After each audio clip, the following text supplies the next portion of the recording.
is here. A tún ti dé pẹ̀lú ètò wa ìfọ̀rọ̀wánilẹ́nuwò ní orí ètò wa ètò yìí ó jinlẹ̀ púpọ̀ ó deep gan. Lẹ́ni wọ́n ní èní lè ní jẹ́ ẹni abẹ lọ́wọ́ ẹ̀. A ti gbé ẹyọ̀kan wá lé ní báyìí erin lákàtàbú tó jẹ́ pé wọ́n ní ọ̀pọ̀lọpọ̀ ìmọ̀ ní àwọn oríṣiríṣi ọ̀nà tí ó ń ṣe èèyàn ní àǹfààní tó ń ṣe àwa tí a wà ní diaspora láǹfààní àti tó ń ṣe àwùjọ wa láǹfààní. So ẹni tá a ní lórí ètò wa lénìí òun ni báwọn náà ṣe máa ń pè náà ṣé ọ̀gbẹ́ni ni a máa sọ ń sí báyìí ni àbí arákùnrin yẹ̀bọ̀ lénìí a ní Mr. Dípọ̀ Àkànjí gẹ́gẹ́ bí àlejò wa lórí ètò ó deep gan. Mr. Àkànjí jẹ́ aláṣẹ àti olùdarí MD CEO of Entrust Insurance and Financial Services ní Dallas, Texas níbi tí àwa wà níbí báyìí. Àwọn tún ní Managing Director of Frontliners Auto Ontamoto. Insurance yẹn wọ́n ṣe insurance, financial services wọ́n ṣe tax, wọ́n ṣe mortgage, wọ́n ṣe health insurance, wọ́n ṣe house insurance, wọ́n ṣe retirement and other things bẹ́ẹ̀. Now àwọn jẹ́ akọ́ṣẹ́mọṣẹ́ risk àti finance and risk management. Wọ́n kàwé gboyè master's degree ní finance and risk management láti University of Missouri ní Columbia. Wọ́n dẹ̀ ní background nígbà tá a ṣe English channel wàá sọ nípa background yìí ní agricultural economics àti bí agric economics tó ṣe wá bó ṣe wá wọnú finance ó jẹ́ you are now a financial expert. Anyway ó dá pé ó yẹ ká mẹ́nu kàn yẹn ní bíbá yín sìn.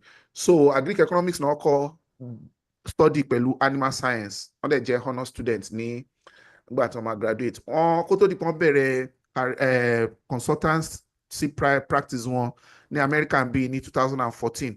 Wọ́n ní 2014 is already 11 mo tẹ̀ lọ́n pé ní 9 years lẹ́ẹ̀kan. Okay mi mọ̀ ṣírò mọ́ o 11 years ago ni. So wọ́n ní professional career pẹ̀lú American Insurance Group AIG small business administration SBA. Wọ́n tún ṣiṣẹ́ pẹ̀lú iléeṣẹ́ Amazon. Now iṣẹ́ tí wọ́n ṣe gẹ́gẹ́ bí aláṣẹ olùdarí àti olùdásílẹ̀ iléeṣẹ́ tí wọ́n focus lórí vehicle insurance, auto insurance nìyẹn, home, life insurance, health insurance, commercial insurance. Wọ́n tún jẹ́ certified tax consultant àti payroll services. Recently wọ́n tún mú mortgage loan originator wọ́n tún mú wọ iṣẹ́ wọn is a professional mortgage loan originator. So a lè sọ́tàn wọ́n tún máa ràn àwọn èèyàn lọ́wọ́ láti fún wọn ní advisory lórí immigration wọ́n máa handle immigration issues àti issues surrounding government services. Wọ́n tún máa ń ṣe tax analysis yàtọ̀ sí general tax practice wọn. Wọ́n dẹ̀ máa facilitate mortgage processes.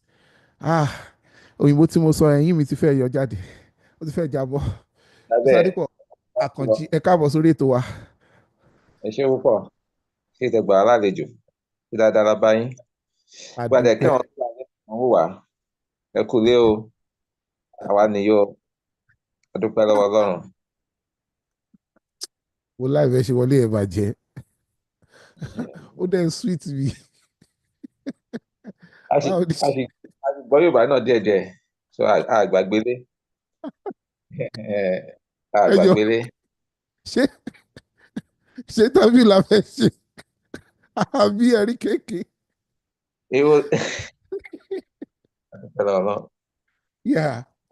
Ẹ lè máa wò mí kẹ́ òkè máa yóò wà professional ó tọ́lẹ̀ sọ èmi náà mọ̀ ẹ má jẹ́ kí n wà professional because tá a bá rẹ̀ níbi ẹni èèyàn bí èèyàn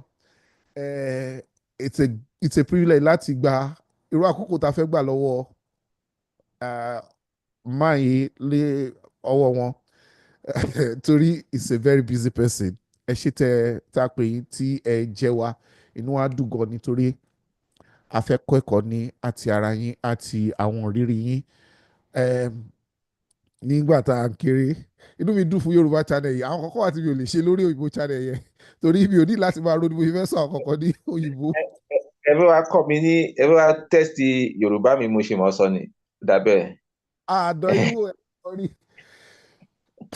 mo rẹ́rìn nígbà táwa kékeré ẹnìkan kọrin ó ní ìlú mẹ́ta èèyàn kan ṣoṣo ìlú mẹ́ta èèyàn kan ṣoṣo ó ní mo ṣe parí kíní ẹ̀ Túndé Balẹ̀gà ìjọyà lùlù sí wọn lára àdúgbò báwo lẹ ṣe ṣe Mr. Akànjí ẹ tí ó ṣe kí jẹ́ ẹ pé sọ. báwo lẹ ṣe handle ẹ̀ you are a mortgage loan originator when I first met mo ti sọ òyìnbó nígbà tí wọ́n kọ́ meet yín insurance mọ́tò mi olóògbé mi dọ́dọ̀ yín ní kan bí some like 8 years ago nígbà tó já healthcare insurance náà ẹ̀yin lè máa kọ́ ṣe healthcare insurance fún mi àti fún ìdílé mi gbà yẹn then at least ìta ti bára wa lò ó ti ní iye mọ́tò tẹ̀ ti bá mi rà ẹ̀yin náà nìkan ni mi ò hype yín o of course we are just being sincere here kò ṣe ẹ̀kan kò ṣe méjì níwọ̀nba ìgbà tèmi náà ti lò ní America and I get my cars through you nígbà tí a máa ń ṣe number tag ọ̀dọ̀ yín náà láti ṣe ẹ̀yin lè bá wa register mọ́tò ẹ jọ ó ṣe wá jẹ́ bí ìlú mẹ́ta èèyàn kan ṣùgbọ́n àlẹ́ ṣe kí lẹ bá débẹ̀. nǹkan táwọn èèyàn bí wá rèé náà ni nǹkan tó gbé adé bẹ́ẹ̀ nìyẹn nígbà tá a bá ní àwọn èèyàn tí wọ́n gba nǹkan tá à ń ṣe tí wọ́n dẹ̀ rí nǹkan tá à ń ṣe tó tẹ́ wọn lọ́rùn tó tún bí wá léèrè àwọn nǹkan míì tá a dẹ̀ fi ọ̀nà ẹ̀yẹ wọn tó wá sọ wípé tálẹ̀ mọ̀ tó má bá a ṣe kínní a ní kẹlẹ́ bá lágbájá ẹ lọ bá ẹni yìí tó bá padà wá ní ẹni ò dẹ̀ ṣe báyìí fún wa kò dẹ̀ ṣe kínní kan gbogbo nǹkan tẹ́ sọ kọ́ ni wọ́n sọ nǹkan tẹ́yìn sọ yàtọ̀ ẹ dẹ̀ mọ̀ kínní ìwà ìtẹ́fẹ̀ ẹ̀ pù wá mi ò ní láísẹ̀nsì láti ṣe nǹkan tẹ́ sọ yìí àwọn tó ní láísẹ̀nsì mo sọ fún yín yẹn ó dẹ̀ yà máa ní òkè kémi náà tẹ̀ máa rówó nígbà kan wà pé àwọn tí mo ti bá ṣiṣẹ́ rí àwọn ìṣàkọ̀wé wọn bá ṣiṣẹ́ nígbà kan wọ́n sẹ́ndì orúkọ mi sí àwọn ọmọ company kan pé kàn pè mí pé bí ó lórí lẹ́wọ̀n kan ní ó dàbí ó máa fìtì láti ní iṣẹ́ ká máa rọ ẹ̀yẹ́ tẹ̀lé mọ̀ nígbà náà mọ̀ pé àwọn ọmọ mi pọ̀ mo dẹ̀ mọ̀ pé mo ti tọ́ṣù àwọn èèyàn mo ti tọ́ṣù sọ ẹni pèsè mi náà tòdú bá ní kí wọ́n ní kọ́ńtàkì pé àwọn tí mo ti ṣe bílẹ̀ fún wọ́n ti ṣe wọn látọ̀dọ̀ mi wọ́n ti rí ìṣàṣepọ̀ báyìí wọ́n ti rí ní 1,000. so mo ti àwọn company send company sí insurance sí mortgage company ẹ báyìí sọ̀rọ̀ ẹ̀yin ní àwọn èèyàn lọ́wọ́ gbẹ̀dẹ̀ náà mọ̀ pé wọ́n ní nǹkan tán rí tán fi bẹ́ẹ̀ wọ́n rí pé ó ní àwọn client lọ́wọ́ tí wọ́n lè ṣe business pẹ̀lú wọn nǹkan tó pọ̀ sí mi yẹn táwọn mo kọ́ àwọn èèyàn fún mi process I just live like man I don't have time I don't want to add down mi ìfẹ́ nǹkan mi mọ nǹkan tí mi ò ní ààyè mo fẹ́ for 1 year or 2 I think was ọdún kejì after tàn bá mi sọ wọn ni ok ẹ̀ ń tẹ̀ra lọ ṣe kínní mo ṣe bẹ̀rẹ̀ yẹn ká dẹ̀ dúpẹ́ lọ́wọ́ àgbàlá ẹ̀sìn náà àti ń fi ràn yàn lọ́wọ́ ká dúpẹ́ lọ́wọ́ Ọlọ́run so bó ṣe jẹ́ nìyẹn àwọn ọ̀rọ̀ àlẹ́ ni ká ṣe fún. well ẹ ṣe gan tẹ share experience yín pẹ̀lú wa mi mọ̀ bóyá devices méjì wà on ní anywhere because mo ń get feedback so máa ní láti pa ìkan fún tàbá pa bóyá ká mute ẹ lọ sísàlẹ̀ pátápátá tó ń fún wa ní feedback so ó pẹ̀lú nǹkan tó jẹ́ pé mi ò lè contain excitement mi láti receive because I'm still getting that feedback because ẹ ṣiṣẹ́ pẹ̀lú American Insurance Group ẹ ṣiṣẹ́ pẹ̀lú Small Business Administration ẹ tún ṣiṣẹ́ pẹ̀lú Amazon I'm still getting that feedback ó ṣe kọ́ ẹ pé I don't know if there's anybody around the house close to you that is watching live ó ṣe kí feedback ẹ máa wọnú around so ẹ ṣiṣẹ́ pẹ̀lú àwọn professional these corporate organizations ẹ tún ṣiṣẹ́ pẹ̀lú Amazon ẹ ṣiṣẹ́ pẹ̀lú Small Business Administration àti American Insurance Group nígbà tí èmi máa meeting ara nǹkan tí ó kọ́kọ́ hàn mí tó jẹ́ ìyàlẹ́nu fún mi kò ṣe ìyàlẹ́nu máa pè ṣá ara nǹkan tí wọ́n kọ́ appreciate nípa pé mo meet yín òní pé èmi gan fúnra mi, I was a financial consultant in part of my career, right? And mo máa handle, investments in shares. And I was an investment advisor and portfolio manager. And I was handling how many figures? 7 figures is a million, 8 figures, 9 figures. I think there was a year I would do at least something exceeding a billion. I think 1.2 at that time. For my private company, more handle for I was just the person that was their portfolio manager at the investment advisor, helping them to manage their financial, investment, their paper investment, shares in the stock market, the portfolios. Then I see the traffic. So my office yìí, ẹlòmíì máa wá fún, kò sí bá ṣe nípa ìkànnà àwọn devices yẹn. Tó wá fún auto, home. ṣé wọ́n lè get sorry o code yẹn kan send ẹ̀ sí mi. JK, you can help us with that. So, yeah, they will do that. So, yeah. All right. So, I handle auto. Sorry, viewers, that we are trying to get ourselves, we are trying to get everything in place. We just came off from another interview, and I take responsibility for everything. So, you are into auto, and you are also into life insurance. You are also into home insurance and everything.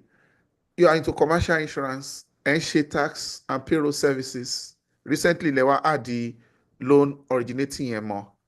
The position of your camera is okay now, just so you know. It's just okay right now. It's just okay right now. So, when I see people coming over, I mean, I want to stumble up the offices, how are you able to hold all of those together?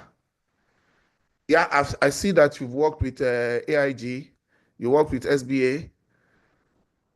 How did you get into the practice of so many things? And also, you guide people, immigration advisory, even though you refer them to lawyers.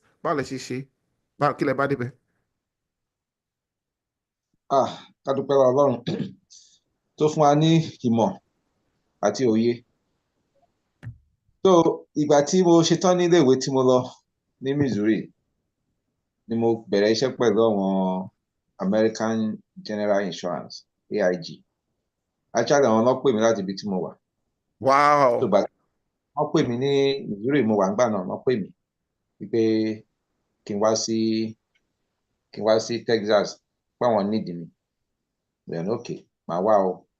Mo ṣe dèrò Dallas nìyẹn. Àti mo dẹ̀ dé náà mi kọ́kọ́ bẹ̀rẹ̀ iṣẹ́ yẹn pẹ̀lú wọn. But at the end of the day náà, wọ́n ṣì fún mi níṣẹ́ yẹn, wọ́n pè mí. So mo wà pẹ̀lú wọn for 2 years. 2 years mo fi mo wà pẹ̀lú wọn. So along the line, it's just training. Nǹkan tí mo ti kọ́ nílé ẹ̀kọ́ ni. Mo dẹ̀ ti mọ̀ yìí pé kò sí bóyá fẹ́ jẹ́ bó ṣe máa báwọn èèyàn ṣe náà ràn wọ́n lọ́wọ́ lóríṣiríṣi nǹkan táwọn èèyàn ṣe. So at that time tí mo ṣe pẹ̀lú AIG 2 years, along the line náà ni SBA náà come up, mo ṣe pẹ̀lú SBA. So but from AIG ẹni mo ti ní ìmọ̀, mo ti ní knowledge láti ní gòkè, ṣé mi ò ní máa lọ ṣiṣẹ́ tèmi fúnra mi báyìí nígbà tí mo bẹ̀rẹ̀ sí rí nǹkan tí mo lè ṣe pẹ̀lú àwọn èèyàn. And for me to have access láti lè ṣe àwọn èèyàn lọ́wọ́, I need something to help me will draw people to come, because that is the only way I can get to be able to help.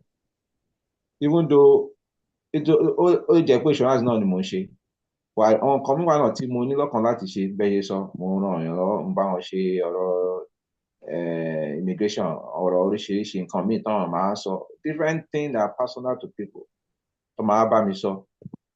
Báwo mo ṣe fẹ́ rí wọn? So bí mo ṣe bẹ̀rẹ̀ sí wo ní òkè, ó dàbí pé màá fẹ́ lọ dá dúró fúnra mi. So dídá dúró fúnra mi yẹn, mo ti prepare ara mi fún. And nǹkan tó jẹ́ kó easy fún mi ni pé mo jẹ́ nìkan tó jẹ́ pé ó like tó ní nǹkan láti ràn yàn lọ́wọ́. mo jẹ́ nìkan tó yẹ pé ìjà tó bá ti ní téèyàn bá ti ní ìdí nǹkan I'm right there mo kára mi available láti ràn wọ́n lọ́wọ́ so gbogbo nǹkan bẹ́ẹ̀ ò ní mí lára nǹkan tó easy fún mi láti ṣe ni so tí ìdí ẹ pé nǹkan tó easy fún mi láti ṣe ni àwọn èèyàn wá sọ́fíìsì ni wọ́n bá mi sọ̀rọ̀ wọ́n wá béèrè lè wọ́n wá béèrè tọ̀hún bó dẹ̀ yẹ pé mi ò ṣe nǹkan tí mo kọ́ but inú mi dùn láti ṣe fún wọn because ó mínú mi dùn wípé nǹkan táwọn èèyàn béèrè fún báyìí nǹkan tí mo lè ṣe ni nǹkan tó béèrè fún nǹkan tí mo lè ṣe ni so ó jẹ́ àwọn nǹkan kan even though ọ̀nà tí mo gbà tí mo fi débẹ̀ yẹn ọ̀nà ẹ̀kọ́ ni mo lọ léèwé mo kọ́ lè mo lọ léèwé mo kọ́ lè mo dẹ̀ lọ ṣiṣẹ́ pẹ̀lú àwọn iléeṣẹ́ kan fúnjọ́ oṣù méjì ọdún méjì but àwọn nǹkan tí ẹ pé guide mi náà ni through the process to be able to help people through every situation kan náà máa ní so àti ran àwọn èèyàn lọ́wọ́ nǹkan tó wà lára mi ni so àti nǹkan tó yẹ kó wà easy tó yẹ kó rọrùn fún mi nìyẹn torí nǹkan tí ó jẹ́ nǹkan tó tinú mi wà ní láti ṣe. Amazing, amazing. Òyìnbó tí mi ò get lẹ́kàn ẹ̀ ni pé mo admire nǹkan tí ẹ̀ ń ṣe then mo mọ nǹkan tó mean láti jẹ́ private consultant. Ṣé rí àwọn èèyàn máa ń rò pé iṣẹ́ tara ẹni pé ó easy ju pé kéèyàn máa ṣiṣẹ́ fún èèyàn lọ lóòótọ́ tẹnitẹni ṣe understand time téèyàn put in fún àwọn employer téèyàn bá put fúnra èèyàn náà ló máa gain ẹ̀ but mo mọ nǹkan tó mean consulting for people in 9 and 10 figures nígbà tí mo wà ní Nigeria and kéèyàn dẹ̀ wá ní àwọn clients tó jẹ́ pé each of them no require personal touch èèyàn because there are some part of the practice tó jẹ́ pé èèyàn lè delegate kéèyàn sọ pé kí àwọn tó ń báyàn ṣiṣẹ́ because èmi náà ní staff ńgbà yẹn kéèyàn sọ pé àwọn tó ń báyàn ṣiṣẹ́ ni wọ́n máa handle ẹ̀ ṣe understand so when I came around to your office mo rí a lot of things tẹ́ ṣe ìdé mi bá wá ni mo bá wá later the conversation and from my ìrírí láti inú ìrírí mi pẹ̀lú yín mo rí pé you are into other things so mo fẹ́ béèrè kí n tó lọ jìnnà báwo lẹ ṣe ẹ̀yin tó jẹ́ pé agric economics àti animal science òun ni major yín initially kí lẹ bá dé di pé finance and risk management lẹ wá fi lọ ṣe master degree yín báwo ló ṣe jẹ́. agric yẹn jẹ́ nǹkan tí mo ṣe nígbà tí mo wá sí ìlú yìí ní 2006 mo ṣì wà níléèwé ní Nigeria bẹ́ẹ̀ actually Ọlábísí Ọ̀nàbànjọ mo wà nìyẹn ìgbà yẹn náà mo ṣì wà ní ilé ẹ̀kọ́ ó sì kù bí ọdún kan láti parí so gbogbo èrò ọkàn mi ní pé màá padà lọ sí Nigeria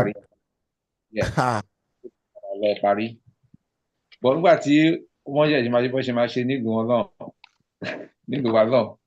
mi ò lè padà lọ bá wò pé mo ti ṣe iṣẹ́ mo ti lọ léèwé fún ọdún 4 ṣé màá jẹ́ kí gbogbo ẹ lọ dànù ní wípé wọ́n á tún lọ bẹ̀rẹ̀ again mo kàn bá wọn sọ̀rọ̀ nílé ẹ̀kọ́ tí mo fẹ́ lọ gbà ẹ wá o mo ní nǹkan tí mo ń ṣe ibi tí mo ti ń bọ̀ ṣé mo lè continue ní báyìí because agricultural economics náà mo ń ṣe ní Ọlábísí Ọ̀nàbànjọ so wọ́n lè ṣe àlègbẹ́ náà ok wọ́n dẹ̀ máa fún mi lọ́dún kan láti parí mo ní ok lẹ́yìn máa ṣe bẹ̀rẹ̀ another ọdún 4 mi ò ráyè ọdún 4 o mo ṣe gba gbogbo ìwé mi mo ṣe bẹ̀rẹ̀ agriculture mo ṣe ní ìbá nìyẹn kan tó yẹ kí n padà lọ parí the same agricultural economics tí mo ṣe ní Nàìjíríà mo á parí ẹ̀ ní bíbá yìí mo ṣe ọdún kan àtààbọ̀ nítorí pé báyé máa ń ṣe ẹ̀kọ́ wa nílùú wa lọ́hùn gbogbo nǹkan la máa ń kọ́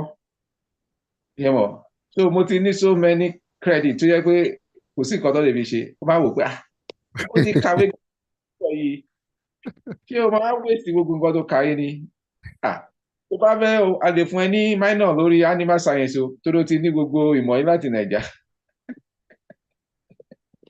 wọ́n yẹ wọ́n fà minor nìyẹn kí yéké mo lọ fún ẹ̀kọ́ minor o wọ́n kàn rí pé gbogbo classes tí mo transfer most of them qualify to get a minor degree in animal science wọ́n kàn ní wọ́n péré lọ́ní kì í ṣe bí animal kìíní kan wọ́n kọ àti kan kọ ṣe yẹn má lè ṣe yẹn máa fún mi minor mo ṣe ṣe yẹn náà nìyẹn mi ò ṣe study mi mo ṣe gba minor nìyẹn.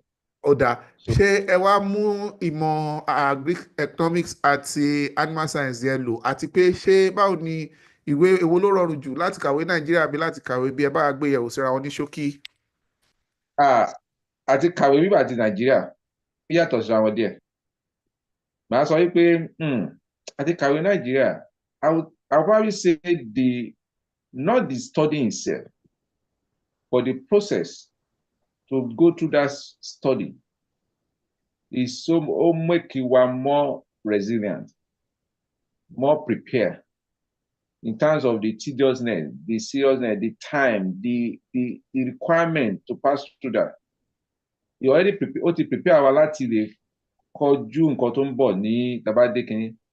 Náà tàbá wá sí ìbáyìí, when it comes to tó bá jẹ́ ti ìwé ẹ̀ gangan ni, ó dá mi ìbáyìí. Because nǹkan tó fẹ́ lọ kọ́ ẹ̀ gangan, wọ́n máa fi make it easy fún láti kọ́ kíákíá. Kẹ́kẹ̀ẹ́ lè kọ́. Ẹ nídàá ti lọ ka oríṣiríṣi nǹkan mọ́ra wọn. Ẹ nídàá ti lọ ṣe nǹkan míì pẹ̀lú ọ̀. Mo fẹ́ lọ ṣe finance, just go to your finance. Nǹkan tó wà relevant to finance ló máa ṣe. Àti nǹkan tí and the experience ṣe ń kọ́ ẹ náà ni wọ́n fi experience the real life experience lẹ́ ń ṣe pẹ̀lú ẹ̀. Lẹ́rìí pẹ̀lú ẹ̀. Nígbà tí wọ́n máa parí ìwé ẹ̀ báyìí, wà á tètè get used to what you will face. Nǹkan tẹ́ máa fojú rí gan-an tó bá bẹ̀. Ọ̀ndàdí ti ìlú wa lọ́run tó yẹ pé ìjọ kàkàkàkàkàkàkà ìgbà tó bá fẹ́ lọ ṣiṣẹ́ wà rí pé nǹkan tó kà yàtọ̀ sí nǹkan tó wọ́n kọ́ ẹ wà á ṣe àbẹ̀rẹ̀ sí máa kọ́ ẹ gé níbi iṣẹ́ náà ti bẹ̀ láti kọ́ ẹ kó tó wá fitting. Nǹkan díẹ̀ tó yàtọ̀ nìyẹn. All right, ẹ ṣe gan èwo ló rọrùn jù tẹ́ bá kàn wò síra wọn, ṣé kan rọrùn jù kan lọ? Tó wà nígbà ló rọrùn jù. All right, ẹ ṣe gan ni. All right, so ẹ jẹ́ kí n béèrè lọ́wọ́ yín lórí ìrìn àjò láti pé ẹ máa ń gba àwọn èèyàn níyànjú lórí ìrìn àjò bó tilẹ̀ jẹ́ pé ẹ kì í ṣe agbẹjọ́rò. Mo fẹ́ béèrè lọ́wọ́ yín pé lọ́pọ̀lọpọ̀ gbà àwọn èèyàn máa ń sọ pé ibi tí èèyàn bá dé sí tó bá travel wá sí lókèrè àti ọwọ́ àwọn tó bá dé sí irú information táwọn èèyàn bá ní ó máa ń nípa nínú ìrìn àjò ẹni yẹn. Ẹ jẹ́ kí n sọ báyìí nígbà míì àwọn èèyàn máa ń lo wọ́n ti wá bí tipẹ́tipẹ́ wọ́n máa ń lo ọgbọ́n 1980 something táwọn débi or year 2000 ẹ jẹ́ ká tiẹ̀ mú bí 2000 is like 25 years ẹ jẹ́ ká tiẹ̀ mú bí ọdún 10-15 sígbà sẹ́yìn táwọn ti dé wọ́n máa fi fúnyàn ní advice ní 2025 ṣe ti understand tó dẹ̀ pé ìgbà tí wọ́n kò papọ̀ bí nǹkan ṣe rí nígbà tí wọ́n òfin tó wà nílẹ̀ àti ìlànà tí ìjọba ní kán tẹ̀lé láti pé kéèyàn lè ṣèwé nígbà táwọn wá tán dé nǹkan ẹ̀ ti yàtọ̀ ìlú ti yí orí ti change gẹ́gẹ́ bí ẹni tó jẹ́ agbaninímọ̀ràn ní apabẹ̀ tí tó nígbà tí èmi lára nǹkan tí mo fi mọ̀ tí mo kọ́ mọ̀ nípa yín nígbà tí mo wá ṣe tí mo mọ̀ yín òun ni pé ẹ máa tilẹ̀ ran àwọn èèyàn lọ́wọ́ pẹ̀lú study kìíní lẹ focus the education visas lẹ focus lè gbà yẹn mo dẹ̀ wọ́n pé ẹ ní ìrírí sí other ones I'm not limiting you but mo ṣàmọ̀ pé ẹ ní ìrírí sí other ones. Gẹ́gẹ́ bí nǹkan tí mo sọ irú àmọ̀ràn táwọn èèyàn máa ń gba àwọn èèyàn àti pé kí ni ìrírí yín lórí ìrìn àjò àti bí àwọn èèyàn wa experience àwọn èèyàn wa tẹ́tí ìrànlọ́wọ́ tẹ́tí ṣe fún. Ó dà bẹ́ẹ̀ ṣe tẹ̀bí mi lérè tí bá ní kí n padà sẹ́yìn bí mo ti pàdé nǹkan tí mo mọ̀ pé ó ṣẹlẹ̀ mo sọ ìta ni pé àwọn èèyàn wọ́n ti ṣe lọ́pọ̀lọpọ̀ àwọn èèyàn ní ọ̀nà pẹ̀lú ìmọ̀ràn tí wọ́n gbà wọ́n wọ́n ti ṣìnà yíwọ̀n láti ìbẹ̀rẹ̀ pẹ̀pẹ̀ bí wọ́n ti bẹ̀rẹ̀ sí ṣe ìwé wọn kó tó di pọ́n wá síbí ìyẹn gan ti wọ́ wá torí gbogbo àwọn tí wọ́n jókòó nígbà kan wà tí mo bẹ́ nìkan tí mo ní láti bẹ́ nìkan sọ̀rọ̀ ní Nàìjíríà lọ́hùn nípa bó ṣe ń ṣèwé bó ṣe fẹ́ bá àwọn èèyàn wá sí ìbáyìí gbàdábẹ̀ ṣe ń sọ̀rọ̀ lọ ó di pé mo mọ̀ pé ẹni tó ń kọ́ àwọn èèyàn bó ṣe máa wá sí ìlú yìí lákọ̀ọ́kọ́ kò débí rí ẹ̀kejì ipò nẹ́nì kankan ìbáyìí tó ń fún ní information but bó ṣe ń gẹ́ẹ̀tì nǹkan tó ń lò fún àwọn èèyàn Nàìjíríà tó ń sọ market tó fi ń tajà fún èmi ò mọ̀ bọ́bú nǹkan tó ń sọ dàwọ̀sí táà tó tẹ́lẹ̀ yẹn sọ fún mi pé òun máa apply fún family visa dámi visa fún gbogbo àwọn ẹbí mo dẹ̀ ní ẹbí. Amẹ́ríkà tèmi wà yìí o, ebi ò gbọ́ family visa rí o. Bó ni wọ́n ti gbọ́ family visa? Ó wà. A máa ṣe fáwọn kan, wọ́n ti wà, àwọn tá a ṣe fún wọn ti pọ̀ gan. Kí ni? Bẹ́ẹ̀ ṣe sọ family visa. Ọ̀gbẹ́ni, okay, mi níbẹ̀ argue. Ṣé o ti ní family visa kan lọ́wọ́ tó lè jọ send ẹ̀ sí mi kémi wò bó ṣe rí? Máa send ẹ̀ sí yìí. Ìgbà tó máa send ẹ̀, ó bá di visiting visa. Ó bá pẹ́ náà padà pé ọ̀gbẹ́ni, visiting visa B1 B2 ló send sí mi yìí, èmi ò rí family lórí ẹ̀. Gbogbo ìdá kó lọ, mọ̀ àtàwọn apply.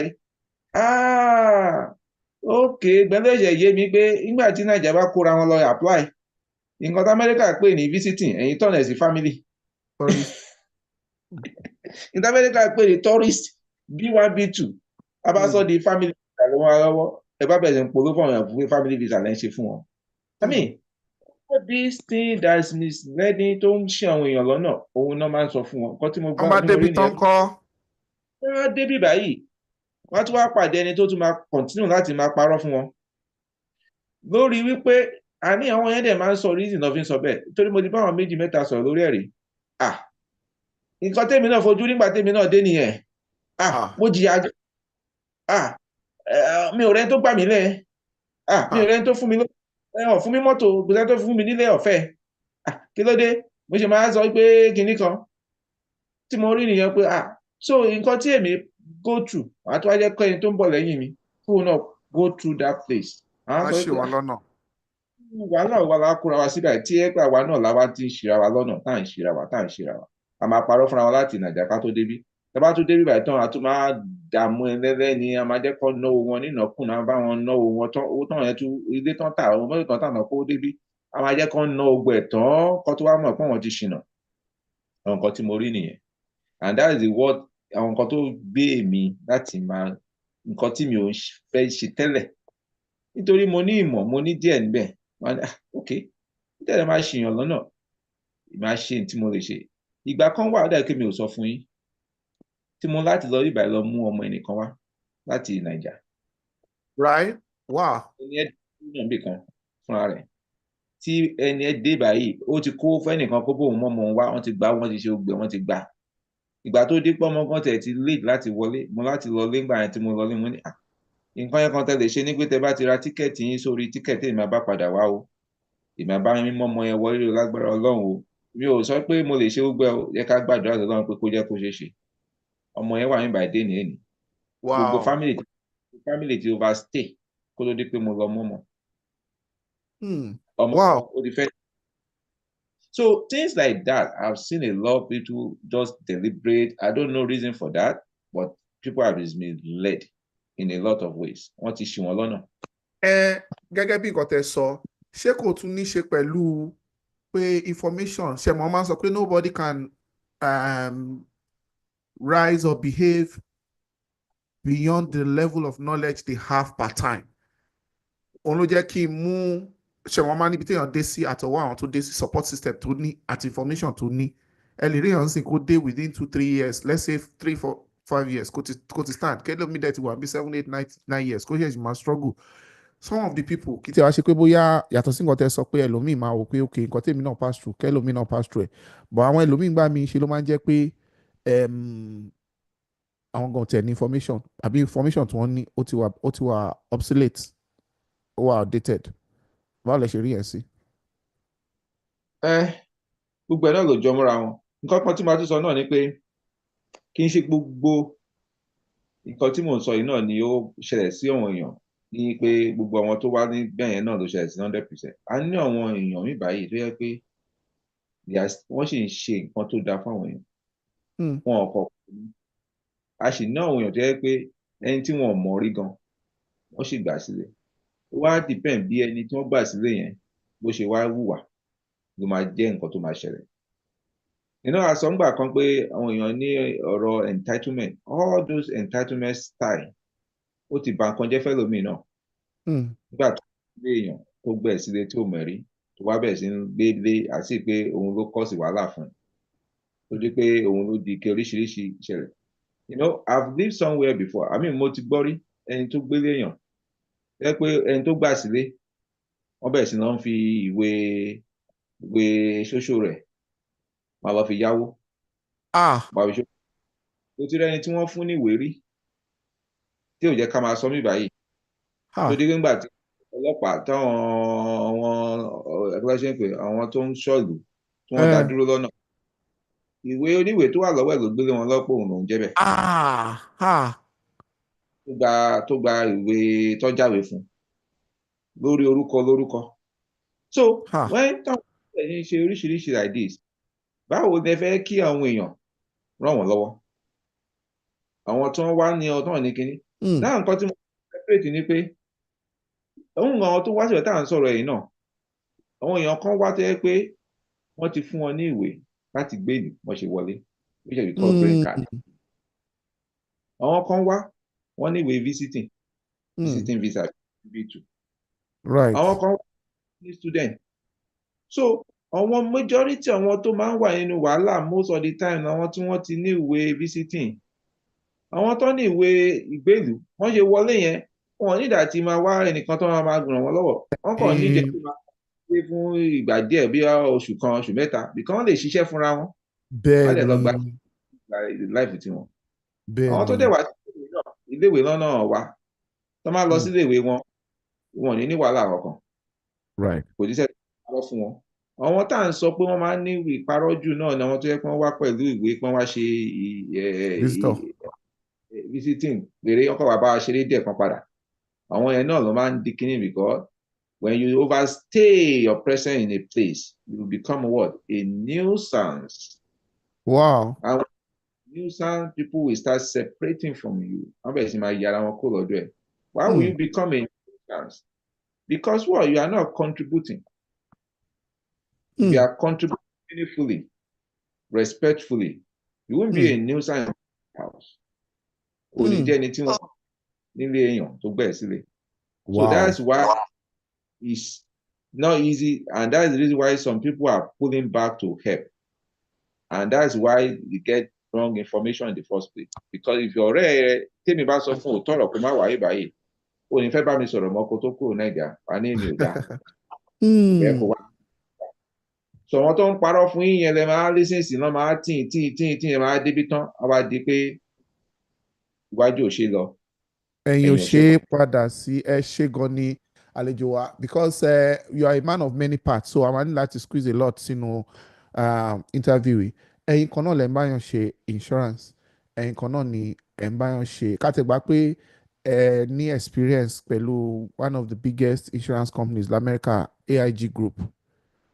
kí lẹ bá dé bíi pé ẹ tún ta mọ́tò ẹ̀yin náà lẹ tún máa bá àwọn èèyàn ṣe number plate kí lẹ bá dé di dealership frontliner auto kí lẹ bá dé di pé ẹ bá àwọn èèyàn anyway nígbà tẹ̀ ti di dealer ẹ̀ ń register mọ́tò nígbà tá a máa ń ṣe number car tag nígbà yẹn kí lẹ bá dé bẹ̀. tá bá ní ká wò dáadáa náà àti insurance àti mọ́tò wọ́n jọra wọn díẹ̀ náà ẹni tó máa ra mọ́tò máa ṣe insurance àbí tó bá ra mọ́tò tán wọ́n ní Amẹ́ríkà láti gbé insurance lé lórí kó tó dípò lè wá lọ but that one is joke style. lẹ́yìn bá kó gbogbo ẹ̀ papọ̀ lẹ́yìn bá fi kó gbogbo ẹ̀ papọ̀. a ní ká wò pé ọ̀nà kan wọ́n máa ṣe gánṣọ́ Nàìjíríà náà ọ̀nà kan wọjà kówó ṣàti pé àbí tá a ṣe lè kówó ṣàti pé ni. kí lẹ bá dé pẹ̀ ń ta mọ́tò. ní ká wò dáadáa ọ̀rọ̀ tá a bá débẹ̀ náà ọ̀rọ̀ pé ìlú ta wà náà ni pé opportunity comes once and when you see you grab it. Even though the end point is to offer service to people so that they will not get tí ó dà pé wọn ò ní lọ padà lọ bọ́ sí ọwọ́ wọn tí ó máa lù wọ́n ní jìbìtì ọ̀ tó máa gbà lọ́wọ́ wọn tó máa gbé nǹkan tí ò dáa fún wọn tàbá débẹ̀ yẹn bó dẹ̀ yẹ pé ìgbà yẹn náà èèyàn kan náà ní ká ràn lọ́wọ́ ẹnìkan náà tó ní mọ̀ wọ́n ṣe ń ṣe mọ́tò tó dẹ̀ wá bá pé ẹjọ́ ẹ ràn wá lọ́wọ́ ṣé ẹ lè ṣe nǹkan báyìí fún wa dẹ̀ ni a lè ṣe ìyẹ́ ká bẹ̀rẹ̀ bá ṣe bẹ̀rẹ̀ ní ẹ̀ a lè bá ṣe ẹni ẹ náà ṣe because in the first place I do not have interest in selling car because mo ti rí àwọn tó ń ta mọ́tò tí mo rí pé wàhálà ẹ̀ pọ̀ wàhálà kan lọ síbi kan lọ sọ̀hún èmi dẹ̀ ní tí mo ní lọ́wọ́ tẹ́lẹ̀ mi ò tí ní time fún àwọn èèyàn màá tún wá hard tó tún máa take time away but just to help and I say okay ẹ jẹ́ ká try by the end of the day after few years maybe I don't know ìmọ̀ bẹ́ẹ̀ ni 1 year gan pẹ̀lú ẹ̀ tó sọ pé òun ò ṣe mọ́ tó move away báwo dẹ̀ move away I dey look at wọ́n fún mi license for 2 years. So what will I do with license for 2 years tẹ́ni tí mo ṣe tó ní òun ṣe mọ́? Èmi ò dẹ̀ mọ̀ kán pa mọ́tò tẹ́lẹ̀. Ó dàbí pé mo mọ mọ́tò tẹ́lẹ̀ but I'm not selling. Mo ṣáà rí bẹ̀rẹ̀ sí ń kọ náà nìyẹn. Mo dẹ̀ ṣe kọ́kọ́kọ́ mo dẹ̀ mọ̀ tó di pé today now n tí mo mọ̀ gan-an right now I'm not boasting but I'm very sure pé nǹkan tí mo mọ̀ now ó jọ àwọn tó ti ń ṣe for years before mi lọ. Because wow gbogbo wọn ti fẹ́ títàn kọ̀ọ̀kan pẹ̀lú ẹ wàhálà ṣe gan ni oríṣiríṣi tó. ẹ ṣe gan ni ti insurance tá à ń sọ ń sìn nàìjíríà usually torí insurance awareness mi lè sọ pé awareness yẹn ò tó but kò sí that trust much lórí insurance companies nàìjíríà ló fi jẹ́ pé third party ní ọ̀pọ̀lọpọ̀ máa ń ṣe tí wọ́n bá ti ṣe third party mọ́tò wọn ń lọ nìyẹn kí lè experience yín pẹ̀lú àwọn èèyàn àbí ṣé third party tá à ń pè ní liability yẹn ṣé òun náà ni wọ́n ṣe àbí ara àwọn tẹ́ pé ṣé àwọn ẹlòmíì mọ́tò tiẹ̀ kó kàn get from point A to point B kó ṣáà rí nǹkan move around ni ẹlòmíì dẹ̀rẹ̀ tẹ́ pé ṣé àwọn èèyàn wá láìkí jim ẹ pé wọ́n máa gba car note àbí ẹlòmíì tó dẹ̀ lágbára láti rà kí lè experience yín pẹ̀lú insurance àwọn èèyàn wá bì. Bó ṣe rí náà nìyẹn pẹ̀lú insurance táwọn èèyàn wá ń ṣe yín báyìí ẹ mọ̀ pé insurance ti ṣe yín báyìí ìjọba ló ní kán láti ṣe insurance kan tó wa mọ́tò lójú ọ̀nà. ló sọ di dandan. So insurance is compulsory is a must wọ́n láti ní ni ìgbà tí wọ́n bá ní wọ́n máa jáwé fún wọn owó tán dẹ̀ máa fẹ́ tó owó tó yẹ kí wọ́n fi sanwó insurance. Now insurance even though a ní kí wọ́n ní mo ní àwọn tó yẹ pé ìgbà tí wọ́n ṣe insurance nǹkan tó ń rí bẹ́ẹ̀ ó mẹ́kì wọn láti múnú wọn dùn pé ó dá ká máa ṣe insurance o. Mo dẹ̀ náà tó ṣe pé ó kàn ń sanwó ẹ̀hàn fún mi kankan ó kàn ń sanwó dànù ní so orú àwọn yẹn náà wọ́n ti àfihàn pé wáyé tí wọ́n ń sanwó tó wọn ò ní kankan bẹ́ẹ̀. But tabanika wo logic tó wà between insurance because a máa ń sọ ni pé insurance is about the risk. It's about transferring a risk to somebody else. So you are transferring your risk to somebody else, which insurance company. Now, if I damage somebody's property and the person is suing me to court to claim damages back, how am I going to remedy? Do I have a savings to be able to recover or pay the person for his own car to damage? Ní owó yẹn àṣẹ àfipamọ́ kò sẹ́ni tó ń fowó pamọ́ kó owó tí máa fi san gbèsè kan san lélele. So ní lọ́wọ́ ó jẹ́ ká ní ká transfer risk yẹn sí insurance mi. Nǹkan táwọn èèyàn wọn ò mọ̀ ní nǹkan tó ń pè ní pé self-insure ní báyìí. If you can self-insure because àwọn èèyàn wọn kàn wáyé pé wọ́n lè self-insure ara wọn. They don't need to buy that. What they need to do to tell the state, I have enough money in a bank that if accident occur, I can pay. I don't need to buy insurance. As long as you can do a self-insure náà right nílùú yìí náà bó ṣe ń ṣe. But àwọn tí mo mọ̀ ní pé ẹni tó ṣe liability third party tá à ń sọ yẹn ó sanwó for a month nǹkan dẹ̀ ṣẹlẹ̀ ó dẹ̀ file claim ó dẹ̀ gbowó padà inú ẹ̀ dùn gan-an ó máa ń polówó insurance fún àwọn èèyàn ni. But ẹni tó bá ti ra mọ́tò lọ́wọ́ finance tó ń sanwó díẹ̀díẹ̀ ó di dandan láti ní kó ṣe full coverage tá à ń pè ní dandan ni ìgbà tó bá ṣe full coverage because àwọn tó ń fún ẹ lówó tán yẹ lówó máa ra mọ́tò wọn ò ní yẹ lówó yẹn tó bá ṣe full coverage ìyẹn wà dandan fún ìyẹn ìjọba kọ́ ló compulsory yẹn o àwọn tó ya yín lówó you have to have it. So tó bá dẹ̀ pé àá dẹ̀ mọ owó tó ń san every month tó máa rí pé ò ṣe tó bá dẹ̀ ṣe náà wọ́n lè ti torí ẹ̀ gba mọ́tò lọ́wọ́ ẹ̀ cancel contract. So ìjọba ló kọ dandan ẹ̀ sorry àwọn dílà yẹn ni wọ́n fẹ́ ṣòwò àṣe ṣọ́ọ̀tì wọ́n fẹ́ ṣòwò ṣọ́ọ̀tì. ṣòwò ṣọ́ọ̀tì pé mo gbé mọ́tò fún òjì sanwó tán wà lọ bà mọ́tò mi jẹ́ báwọn ni fẹ́ gbowó mi padà. ọ̀dà láti ṣe gbowó wọn padà. ẹ ṣe gan ni mo fẹ́ béèrè kẹjẹ́ ń padà síbi ìrìn àjò yẹn pé kínní nàìjíríà ń sìn wọ́n sọ nípa jápa àbí káwọn èèyàn má jápa. téèyàn kan bá ṣẹ̀mọ̀ kì í ṣe pé bóyá bí ìlú ṣe rí ṣá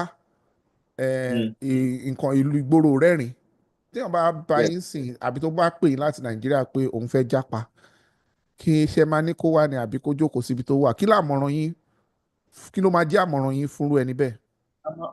àmọ̀ràn mi lákọ̀ọ́kọ́ ló bá kọ́ pè mí màá ní kó má wà mi ò ní parọ́ yẹn nǹkan tí màá kọ́ sọ fún ẹni ẹgbà kó má wà ló bá pè ẹni má wà kí ló ẹni má wà pẹ́ ni mo mọ̀ ẹ́ Normally, this is the thing. Me, I always do analysis more and I calculate risk. That's why I say risk management. That's my instinct. Because of committing more money. Even ẹ má bínú everything.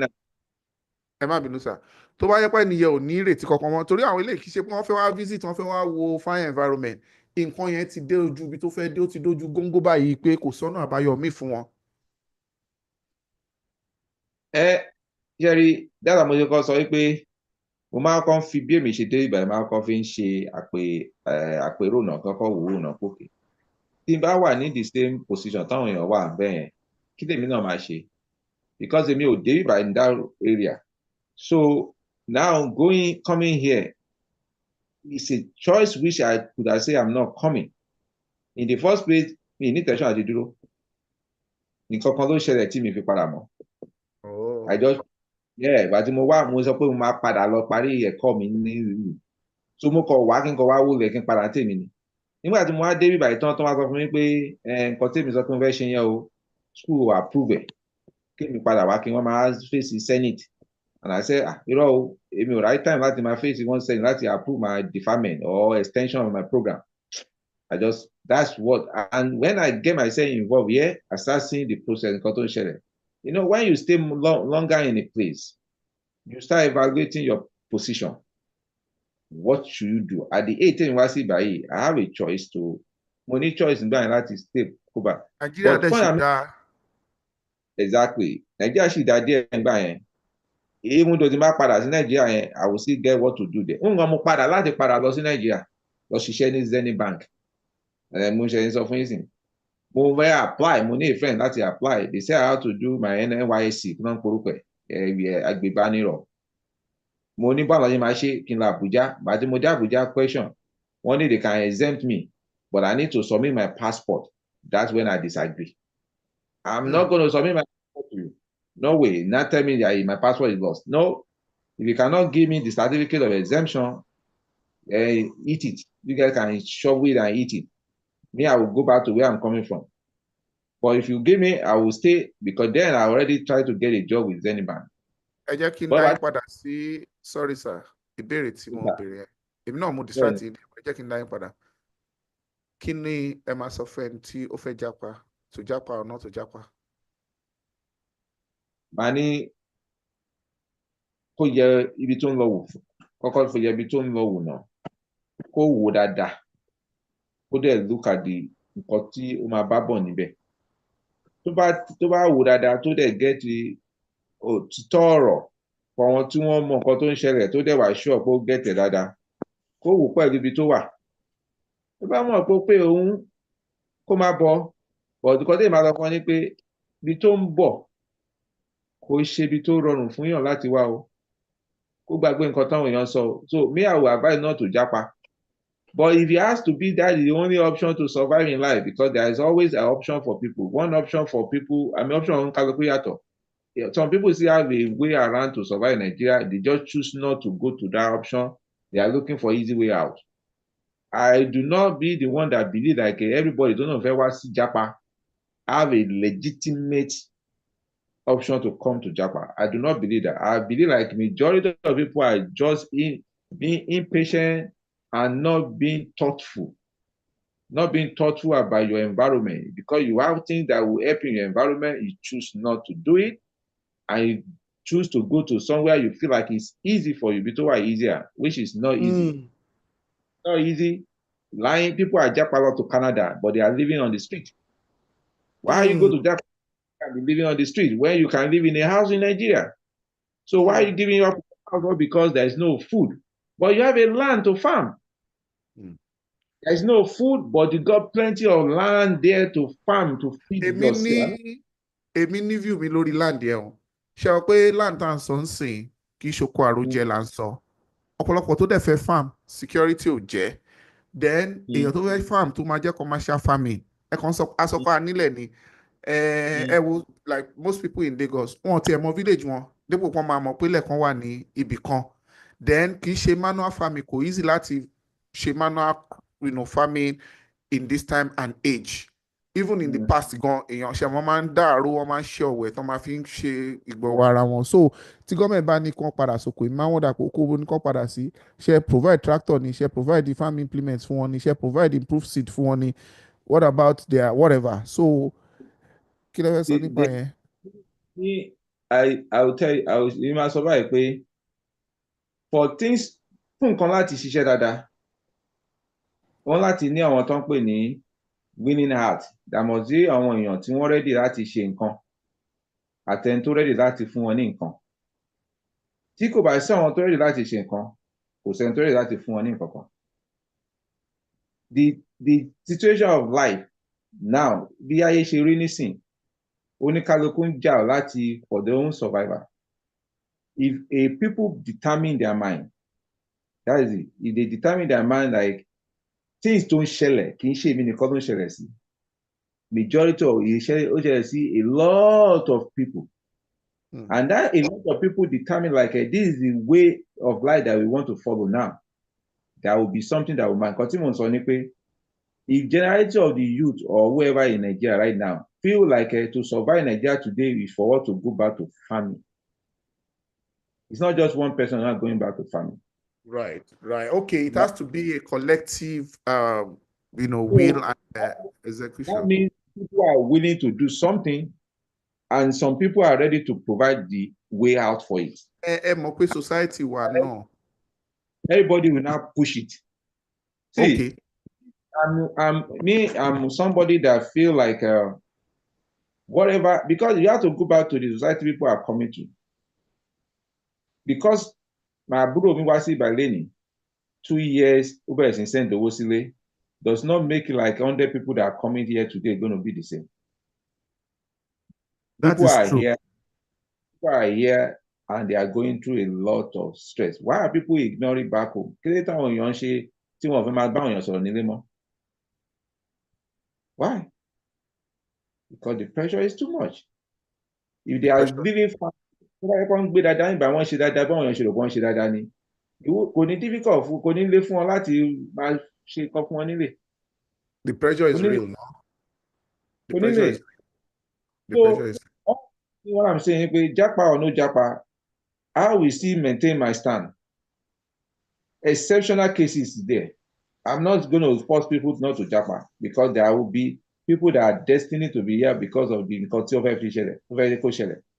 But majority of Japa really are not thoughtful. You have to be thoughtful of before you take that decision of Japa, because Japa is not for everybody. Japa is not for everybody. Mori emunu koteso àti other things. Anyway, àwọn kote sọ tẹ́ fi àfiwé àwùjọ wa ṣe mọ̀ kì ṣe Nigeria kì pé bẹ́ẹ̀ náà la ṣe wà organized tó and ibi tí number ti bá everybody ṣe mọ̀ lórí ń di orí ẹ̀ mú ni ibi tí ọ̀kan tí ọ̀tí ń try láti survive rẹ̀ ó lè má rí ààyè láti gbọ́ ti ẹlòmíì. Ẹ máa ń bá àwọn èèyàn ẹ ṣe gan ẹ máa ń bá àwọn èèyàn handle tax látìgbà tí mo ti mọ̀ yìí as a matter of fact èyí ni máa ń handle tax mi.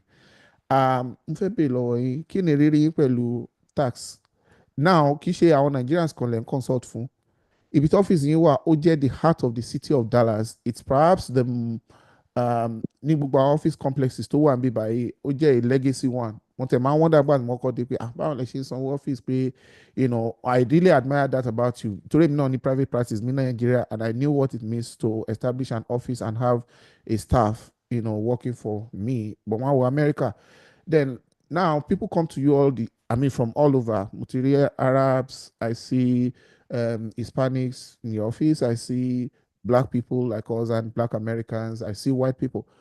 Báwo lẹ ṣe ṣe àti kí ni ìrírí yín pẹ̀lú tax àti kí ni irú àmọ̀ràn tí pẹ̀lú ìrírí yín kí ni àmọ̀ràn tẹ́ máa fún àwọn èèyàn lórí tax? Ẹ ṣé púpọ̀. So tax season in America is a season of excitement and expectation. I mean, time tí àwọn èèyàn wọ́n máa ń ní gbọ́n máa pè Yorùbá náà tí ìrètí wọ́n máa ń ìrètí wọ́n ti ní ìrètí pé àfojúsọ́nà expectation. Láti yóò mo máa gba owó yìí o màá fi ra mọ́tò mi mo máa gba owó yìí o màá fi lọ vacation. so wọ́n ti ní ìrètí pé nǹkan báyìí máa ṣẹlẹ̀. Ìgbà tó máa dọ́dọ̀ ẹni tó fẹ́ bá wọn ṣe tax, wọn máa rí pé ìrètí yẹn o kò rí báwọn ṣe rò. àfojúsọ́nà. ọ̀dọ̀ wọn fojú sí ọ̀nà ògbà. Kí ló ṣẹlẹ̀? I have to go a little step back. Like, tax filing really is just for us. Ó jẹ́ nǹkan tí a ń láti fi jẹ́ kí ìjọba mọ̀ pé ní gbogbo yíyà tó lọ yo iṣẹ́ tá a ṣe, owó tá a pa, èyí tó jẹ́ lélẹ́yìí o. Láti mọ iye tax tó yẹ kí ìjọba kó yọ, owó orí tó yẹ kó yọ nínú iṣẹ́ tá a ṣe, nǹkan tó jẹ́ nìyẹn. Nǹkan tó tún jẹ́ náà ni pé tí ẹnì kankan ni wá bá ní nǹkan tí ìjọba ti sọ pé tó bá ṣe nǹkan báyìí o, a máa fi nǹkan báyìí ràn ẹ́ lọ́wọ́, ó jẹ́ gbàtà tún máa bẹ́ẹ̀ náà lọ́ máa fi rìpọ́tẹ̀ láti lè gba nǹkan tí ìjọba fi ràn án lọ́wọ́. Nǹkan tó tún jẹ́ náà ni pé àwọn kan wà jẹ́ pé wọ́n kàn máa san tax ni wọn ò ní gbà kankan. Àwọn kan wà jẹ́ pé wọ́n máa gba nǹkan lọ́wọ́ ìjọba. Gbogbo nǹkan tí mo sọ yìí ó jẹ́ lórí iṣẹ́ tíyàn bá ṣe. Dámi iṣẹ́ tí n bá pa, òun ló máa sọ fún mi bóyá mo máa rí nǹkan gbà lọ́wọ́ ìjọba àbí mi rí nǹkan gbà. Ìyẹn jẹ́ ení. Nǹkan kejì ni pé ṣé mo wá ní nǹkan yẹn gan-an tó qualify láti ní kí n gbà nǹkan? Òun ni pé bó bá ní àwọn ọmọ tó kéré. Another one ni pé ṣé mo lọ sílé ìwé? Àwọn nǹkan mí oríṣiríṣi náà wà bẹ́ẹ̀ tó yẹ pé ẹni tó ṣe efficient energy tá a sọ bíi solar sílé ẹ̀ àgbà sọ̀rọ̀ pẹ́. Àwọn tó nílé náà wọ́n á rí nǹkan lò náà láti ra ilé wọn, bí insurance wọ́n san, mortgage interest wọ́n san láti lè lò láti. So oríṣiríṣi nǹkan ló máa ń help èèyàn lórí tax wọn. But nǹkan yẹn kan táwọn èèyàn máa ń miss out ni pé ẹni tó bá ṣiṣẹ́ l'Amẹ́ríkà ó láti san owó orí, owó tax yẹn wọ́n fi ń ṣe oríṣiríṣi tó ń ṣe. Kò sẹ́ni tó ní income tí ò san owó orí, kò sẹ́ni tó ní income tí ò san tax. So ìyẹn kan jẹ́ nǹkan yẹn kan tí mo mọ̀ fáwọn èèyàn mọ̀ nìyẹn, tó lè jẹ́ pé everybody máa ń ní ìrètí pé òun máa rówó gbà, because wọn ò mọ̀ pé yẹ káwọn san owó orí. Àwa ìtèmi san tax náà ẹnìkan gbowó. Irọ́ owó tí most people ń gbà míì ó lè jẹ́ owó ọmọ, owó ẹni tó bá jẹ́ pé ńgbà tí ó ń ṣiṣẹ́, àwọn ilé iṣẹ́ ti yọ tax tó yẹ kí wọ́n yọ tax yẹn ju èyí tó yẹ kí wọ́n yọ lọ. Ẹ̀yin á jẹ́ padà ń bẹ̀. But tó bá jẹ́ pé a sọ pé àní san tax, irọ́ nìyẹn o. Àwọn èèyàn tó jẹ́ pé wọ́n san tax ní tí income wọn bá wà ní what we call non-taxable income tó gọ́ọ̀mẹ̀ntì sọ pé àní tax rárá. Èlò tẹ̀ ní income náà $14,000 fún ẹni tó jẹ́ single èèyàn kan. Per annum nìyẹn. Income tó jẹ́ fún àwọn tó ti marry tán fẹ́ fight together ó jẹ́ bí 29,000. Fẹ́ni tó ti marry tó náà fẹ́ fight pẹ̀lú ọkọ òun àbí ìyàwó òun, 29,000 ní non-taxable. So ẹni tó bá ní income tó bá wà ní under $29,000 wọn ò ní yọ owó kankan lórí ẹ̀. Nìyẹn. So any income tó bá ti jù yẹn lọ wọ́n máa bẹ̀rẹ̀ sí máa tax ẹ̀. Náà tó bá sọ pé ò fẹ́ san tax, báwo ni wàá fẹ́ san? Ìjọba máa gba tax lórí any income tó bá jù yẹn lọ. So not to pay tax á jẹ́ pé o ní nǹkan kan tó tún qualify fún ẹ, tó ní tíjọba sọ pé tó bá ti ṣe o a máa fún ẹ ní nǹkan. Báwọn yẹn ṣe máa rí gbà nìyẹn. So nígbà tax máa ń ní ìrètí, but ìrètí yẹn máa ń jákulẹ̀ ní most of the time. Ẹ ṣe gan ni ẹ sọ kíní kan nínú gbàtà pè yín sí channel wa ti àwọn olóyìnbó If You Ask Jimmy, ẹ ní pé àwọn èèyàn wa pé ọ̀rọ̀ retirement là ń sọ nítorí lára nǹkan tẹ̀ ń ṣe ní as a risk as a financial consultant and a risk management consultant, òun ni pé ẹ ń ṣe retirement planning fáwọn èèyàn, ẹ help wọn pẹ̀lú mortgage processes, ẹ help wọn pẹ̀lú everything financial. Pé àwọn ẹlòmíì pé wọn ò mọ̀ pé irú iṣẹ́ tó ń ṣe ó lè má jẹ́ kí wọ́n ní àfipamọ́ fún ọjọ́ iwájú. Ṣé lè là wá lọ́yẹ̀ lórí yẹn? Bẹ́ẹ̀ ni. Nǹkan tí mo sọ pa àwọn ẹni pé mo sọ lákọ̀ọ́kọ́, mo ní gbogbo iṣẹ́ tí wọ́n bá ṣe ní ìlú yìí income ni, òun láti san owó lórí ẹ̀. Owó orí táwọn sọ yẹn náà ní income tax. Ó tún kù tax kan táwọn máa ń san, we call it social security tax, more or less tax fún retirement ni. Pé ìjọba bá ti sanwó yìí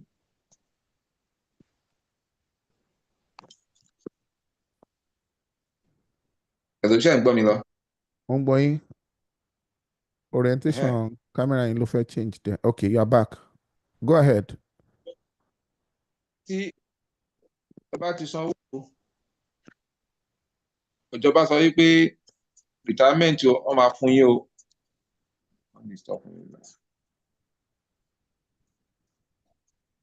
Wọ́n máa, tẹ bá ti san owó yìí, tẹ bá ti wá retire, wọ́n á bẹ̀rẹ̀ sí máa fún owó yẹn fún yín.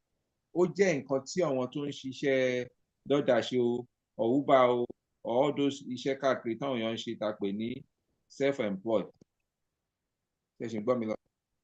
Mo ń gbọ́ yín, but I ti lose video yín already. I'm not seeing my video again. So ó jẹ́ iṣẹ́ tí ìjọba sọ yìí yẹn pé tó bá ti ṣe o, a máa san owó, wọ́n máa san owó táàsì fún yín. Owó retirement a máa san fẹ́ni yẹn tó bá ti tó time to retire. But tó bá ti ṣe àwọn iṣẹ́ bẹ́ẹ̀ yẹn, kò ní sí bó ṣe fẹ́ san owó orí. Ẹbí tó ṣe máa san owó. Ẹ ṣàlàyé irú àwọn iṣẹ́ yẹn fún wa, torí ọ̀pọ̀lọpọ̀ àwọn èèyàn wa ni.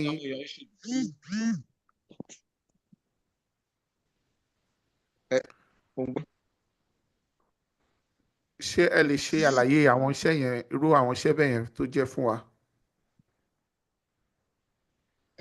Mo yẹn sọ̀rọ̀ àwọn bíi iṣẹ́ Uber, Amazon, irú àwọn iṣẹ́ bẹ́ẹ̀ yẹn or anything tá a bá pè ní iṣẹ́ ara ẹni tí àwọn èèyàn ń ṣe. Iṣẹ́ aládàáṣe, independent contractors. Iṣẹ́ tí èèyàn ń ṣe tí yẹ pé òun ló ní nǹkan ìfúnra rẹ̀ tí ò san táàsì kankan lórí ẹ̀. Irú iṣẹ́ bẹ́ẹ̀ yẹn òun ni iṣẹ́ táwọn èèyàn ò san owó social security lórí ẹ̀. And kí nìdí tí wọ́n fi san owó social security lórí ẹ̀? Nítorí pé tí wọ́n bá fẹ́ san nígbà tí wọ́n file tax wọn, owó yẹn máa pọ̀ gan-an fún wọn láti san. So because ó pọ̀ fún wọn láti san nígbà yẹn, wọ́n á wá nǹkan láti fi reduce ẹ̀ ọ̀kan máa san rárá. Irú yẹn sì máa jẹ́ nǹkan tó máa kó bá wọn. Àbẹ́wò yẹn sọ tẹ́lẹ̀ ni pé that social security contribution is one of the ones that to me is more secure because it's coming from the government. It's more secure. It's not going to go away. The social security will be reformed, but it's not going away. But what's secure? Ó fọkànbalẹ̀ ju àwọn tó kù lọ. Ó kéré kó kéré tó bá retire, a máa send owó sí ibikíbi tó bá wà, a máa san sí. But ẹni tí ò bá contribute tí ò san kò lè gba nǹkan kan. Bọ́rọ̀ yẹn ṣe rí nìyẹn. Ẹ̀wọ̀n tó ń ṣe 1099 yẹn, wọn ò san nǹkan kan. Gbogbo wọn ni wọn kì í san. Àwọn míì ò mọ̀. Àwọn tó dẹ̀ mọ̀ nu wọn, wọ́n ti wá ọ̀nà láti adjust láti máa san. But ìjọba ipò mọ̀ pé nǹkan tó àwọn ṣe yẹn, nǹkan tó ń máa dá sílẹ̀ fún wọn. Tó lè ṣàkóbá fún wọn ní ọjọ́ iwájú ni.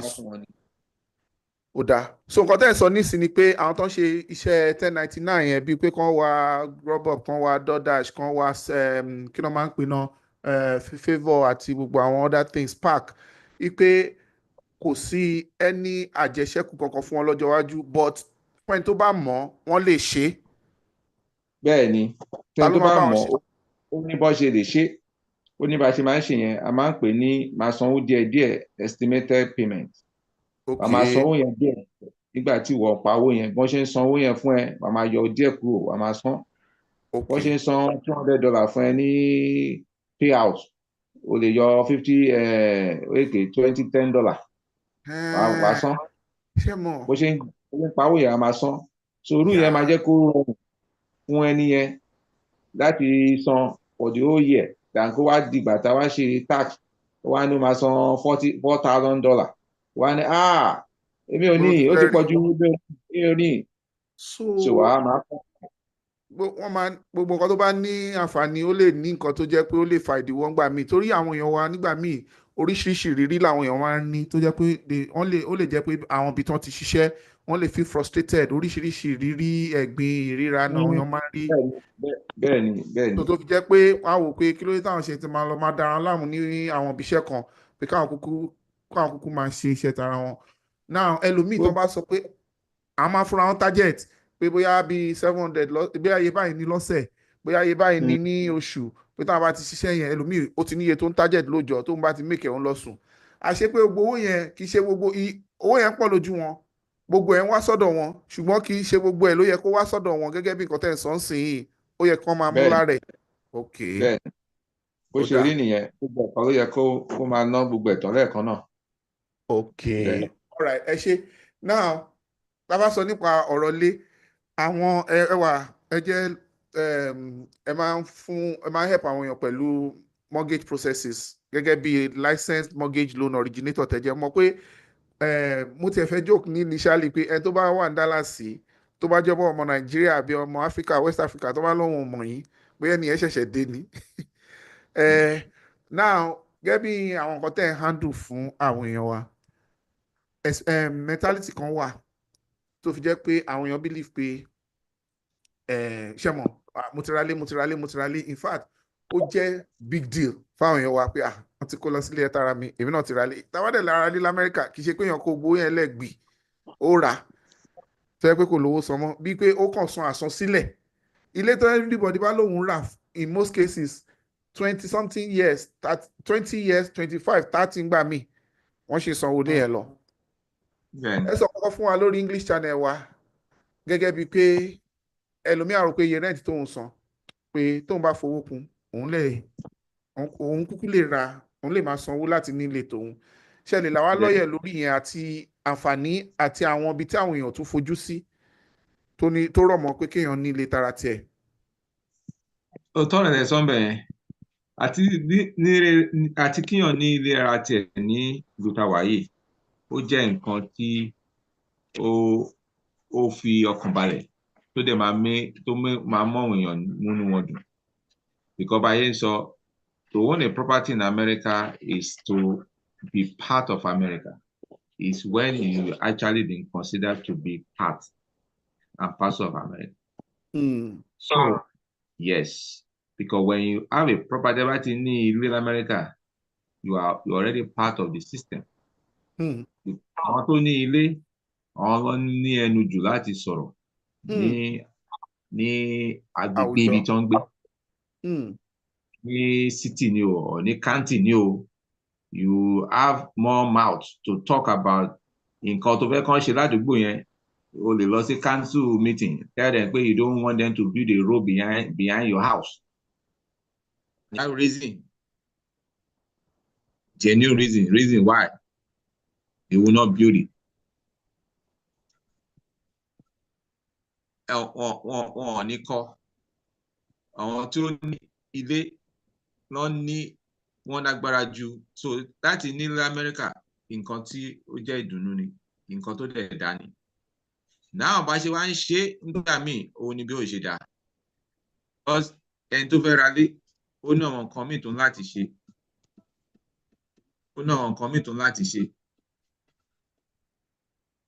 ó dẹ̀ láti ṣe wọ́n dáadáa irú ẹni tó ń san owó lé 2000 ní apartment tó ń gbé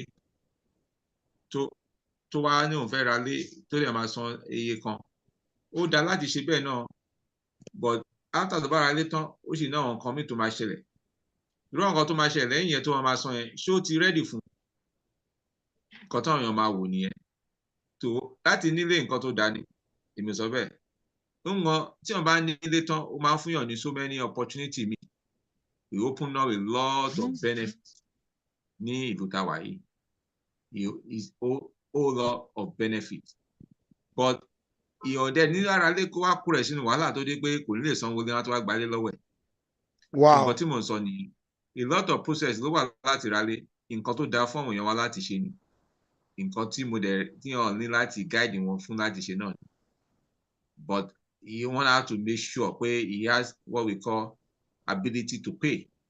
Ability to pay means like you not put yourself in a stress after the parí later close lé ẹ̀ náà tán tẹ sanwó ẹ̀ tán you have to pay for the next 30 years even though let's say you very rush it's not only 15 years or 10 years all his ability to pay do you have the resources so those are the things to nǹkan tó yàtọ̀ díẹ̀ bẹ́ẹ̀ nìyẹn but nǹkan tó dá láti ṣe ni. yàtọ̀ sí ìyàtọ̀ yẹn nǹkan tẹ́ ẹ̀ ń sọ fún wa òun ni pé ẹ sọ fún wa lórí English channel wa pé excitement pé àwọn èèyàn fẹ́ ra lé yẹn pé nígbà míì ó máa ń wà misplaced nítorí pé àwọn kan míì tí wọ́n ní expectation lé lórí àwọn cost míì tí wọ́n wà aware of pé àwọn cost yẹn máa ń jẹyọ débi pé ó máa ń dá wọn lágara ṣé ó lè fa kéèyàn lose ilé yẹn kó jẹ́ pé nǹkan tó ti dé ayọ̀ káyọ̀ èèyàn má di ìbànújẹ́. bẹ́ẹ̀ni bẹ́ẹ̀ dáadáa ni màá sọ fún yín pé àwọn kan wà jẹ́ pé àwọn èèyàn mọ̀ èmi gan ìṣẹ̀lẹ̀ rí bẹ́ẹ̀ nísìnyí ni pé ó ní nǹkan tá à ń pè ní HOA àwọn àgbárapọ̀ àwọn onílé association of homeowner association ó ní owó tó máa ń san mo ti ná àwọn èèyàn tí wọ́n rántí sanwó yẹn ọ̀tán gbàgbé tọ́wọ́n tẹ̀ bá wọn jà pọ̀ wọ́n sanwó wow tọ́wọ́n lè gbé wọn lọ sílé ẹjọ́ láti gba ilé lọ́wọ́ èèlò ni wọ́n san èmi lè jẹ́ 600 1000 èmi mi tẹ̀lé gbàgbé pé òun jẹ́ kóun san. kí ló wá ń ṣẹlẹ̀. àwọn lè gbé wọn lọ ilé ẹjọ́ láti gba ilé lọ́wọ́ wọn láti tálé wọn we call it foreclosure. nǹkan tá à ń pè bí ẹ má bínú o nǹkan tá à ń pè bí CDA ní Nàìjíríà bí community development association. Yes. tó dáa jẹ́ homeowner association bí wọ́n lè ṣe èèyàn lè ní problem pẹ̀lú wọn débi kan gbà lọ́wọ́ yìí. wọ́n lè make ìyàn tálé rẹ̀ kíákíá. wọ́n ní ó jẹ́ agbára 600 ẹ má bínú ó jẹ́ 600. wọ́n fún ọ lágbára nílùú. tẹ́ bá sanwó. ó jẹ́ $600 tó bá ti sanwó wọn kọ́ ṣe kọ́ ló yẹ kán filẹ̀. tó bá sọ wà ń bẹ̀ bọ́ tí mò ń sọ ni pé a rí àwọn tó yẹ pé probably wọn ò mọ̀ negligent or out of sight whatever it is but nǹkan tí mò ń tà mí sọ ni pé nǹkan bẹ́ẹ̀ yẹn ti gba ilé lọ́wọ́ àwọn èèyàn àwọn tí wọn torí pé wọn ò mọ̀ àwọn nǹkan ó ti méèkì wọn láti nǹkan talé wọn kíákíá káṣẹ̀ máa sọ àti sanwó mọ́gẹ́jì gan ṣé wọn pé nǹkan tá à ń sọ yìí ọ̀rọ̀ pé mo lówó lọ́wọ́ láti sanwó ni ká sọ pé tí ò níṣẹ́ lọ́wọ́ mọ́ ń kọ́ nǹkan kan ṣẹlẹ̀ sẹ́ni náà kankan ṣẹlẹ̀ sí kò lè sanwó lé lójijì so wọ́n nǹkan tẹ̀lé sọ ọdún mọ̀ sọ ni pé mo lè ra ilé ó ní nǹkan tó máa ń ṣẹlẹ̀ tọ́yàn bá ra ilé tán wọ́n ra ilé wọn ní máa san 2005 every month but wọn ò ní mọ̀ pé tax ó máa lọ sókè tax àwa lọ sókè owó ilé wa di 39 or 4000 mọ́ ọ lọ́wọ́ àwa di wàhálà àti máa san every month. So báwo ni so nǹkan tí wọ́n jáde lọ ni pé buying a house because mo ra lé nítorí pé ọ̀rẹ́ mi ra lé ọ̀làgbájá kan ra lé kò dẹ̀ ní income tó mi kò ṣe kíní kan tó mi you yourself now package yourself you now go and meet somebody ẹni á help ẹ wá bẹ tòwé jọ ó ṣe oríṣiríṣi fún ẹ ó bẹ ra lé which is possible sometimes to get over láti borí ìyẹn to get the house so after that how do you continue paying báwo ṣe máa sanwó every month nǹkan tí mo sọ ni.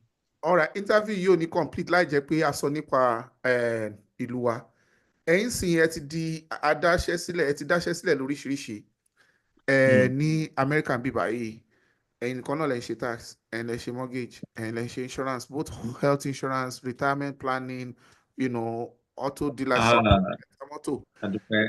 ṣé ẹ ti rò ṣé bí ilẹ̀ fẹ́ jókòó sí títí láéláé tọmọtọmọ àbí ẹ ń rò pé lọ́jọ́ iwájú kan pé ẹ sì máa padà sí Nàìjíríà táìmù wa kúrú ẹ bá a ṣe ní ṣókí ẹ ti fi lélẹ̀ nìyẹn pátápátá kò ṣẹ́kù mọ́ ẹ padà sí Nàìjíríà mọ́.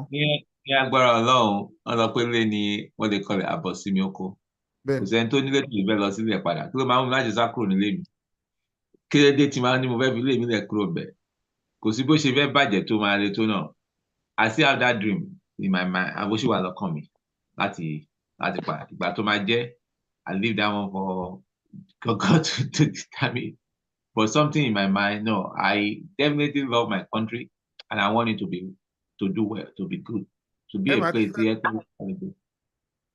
ẹ ti fẹ́ lò tó 20 years ń bì gẹ́gẹ́ bí nǹkan tẹ̀sí 2016 to date ọdún mọ́kàndínlógún.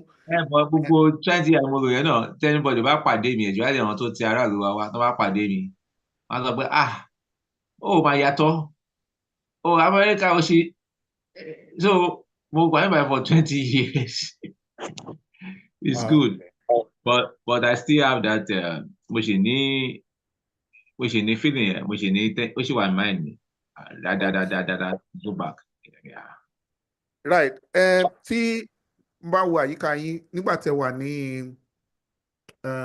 ní center I mean níbi tí mo ti kọ́kọ́ mọ ọ́fíìsì yín lákọ̀ọ́kọ́ office complex yẹn offices tó wà ń bẹ̀ àwọn suites tó wà ń bẹ̀ mi tẹ̀lé kò sáyé káyé tán jẹ́ very very massive complex ni I think probably the biggest ní Dallas wáyé now ọlọ́run dẹ̀ ti wá ràn yín lọ́wọ́ iṣẹ́ tí wá gbòòrò ẹ̀ tí wọ́n á kúrò nírú big office yẹn ẹ̀ tí wọ́n á lọ odidi property ni ẹ wà lórí ẹ̀ tó jẹ́ pé ọlọ́run jogún fún iléeṣẹ́ yín but nǹkan tí mo ṣàkíyèsí ni pé ẹ kó àwọn èèyàn mọ́ra gan initially ilẹ̀ ọkọ̀ lo gbogbo building yẹn bó ṣe tó bá offices yẹn ṣe pọ̀ tó gbà tó yá àtúnrí àwọn ẹlòmíì tó jẹ́ pé ẹ̀túnjọ wọ́n tún ní offices láàrin building yẹn tó jẹ́ pé kì í ṣe àwọn èèyàn tiwa lásán tí àwọn aláwọ̀ funfun àwọn tó ń ṣèdè wa àtàwọn tó tún jẹ́ pé wọ́n wá láti bòmíì all over báwo ló ṣe rí báwo lè ṣe ń kó pẹ̀lú àwọn èèyàn tẹ́ fi kó àwọn èèyàn mọ́ra tó yẹn àti kí ni experience yín ṣe báwo ló ṣe jẹ́ torí àwọn ọ̀pọ̀lọpọ̀ wọ́n máa fẹ́ dá ṣe nǹkan tí wọn kókó jábele wọn ò fẹ́ dá nǹkan pọ̀ pẹ̀lú èèyàn wọn ò dẹ̀ fẹ́ kí nǹkan tàwọn kó gún tẹlòmíì.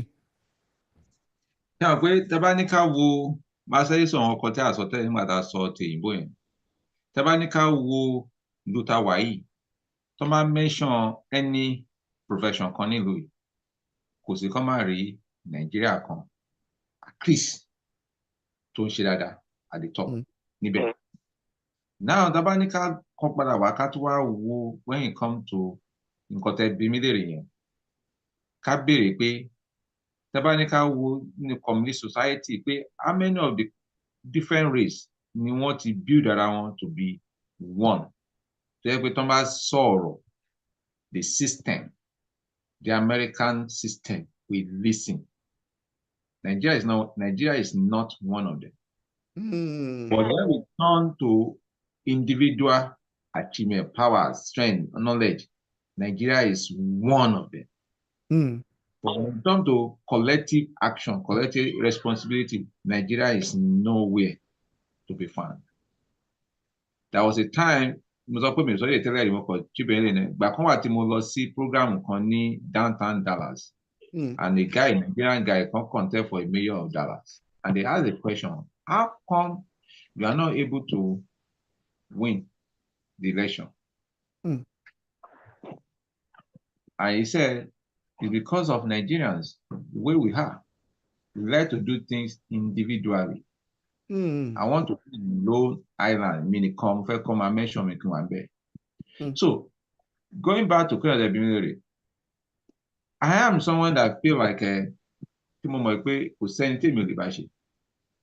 Mo náà èèyàn kankan náà like that to Nigerian kan like that no, I need the same feeling like that. Kò sẹ́ni tí a lè bá ṣe. Why will we be having small power? We cannot use it to talk one voice. If India talk today, Richardson will listen. Frisco will. If they should talk today, they will listen because what? They dominate the technology in that area. And they say they are more businesses away from that place. Richardson will come to their area. Okay, what do you guys need to make sure you are in this area? So point I'm making is we have the power individually, we have the resources, we have the capacity, but we are not using it as a group to build a name that people will recognize as a collective Nigerians. So I will be able to work with everybody. And that's why you see every race around me, because I see America as a place to connect, to relate without even any agenda. Thank you very much. Finally, Elebami Shile be a minute. Nigeria, Eboluwa, oníbẹ̀ ṣe fílẹ̀ ńgbà tẹ́ kúrò. Ó dẹ̀ ní bí Nàìjíríà ṣe wà nísìnyí tí ìlú wa ò rọgbọ fún ọ̀pọ̀lọpọ̀. Ṣé ọjọ́ iwájú kan tẹ̀ ṣe wà fún Nàìjíríà àbí kí ni ẹ rí pẹ̀lú kí ni opinion yín nípa ìlú wa àti kí ni way forward fún ìlú wa? Ẹ lè bá mi ṣe ṣókí time wa ti lọ. Yeah, me, I am optimistic. Mo ní ìrètí pé Nàìjíríà máa dá. Mo dẹ̀ ní a little ìrètí right now pé nǹkan tó ń ṣẹlẹ̀ right now, if truly coming from tó bá ń wá láti ọkàn tí ó ní àti ṣe reform tó máa make ìlú dá, òun ló ń ṣe nothing wọ́n ṣe for another reason. I believe this would be a part to make Nigeria better because so many things ó ti bàjẹ́ and láti tún nǹkan tó bàjẹ́ ṣe kò easy.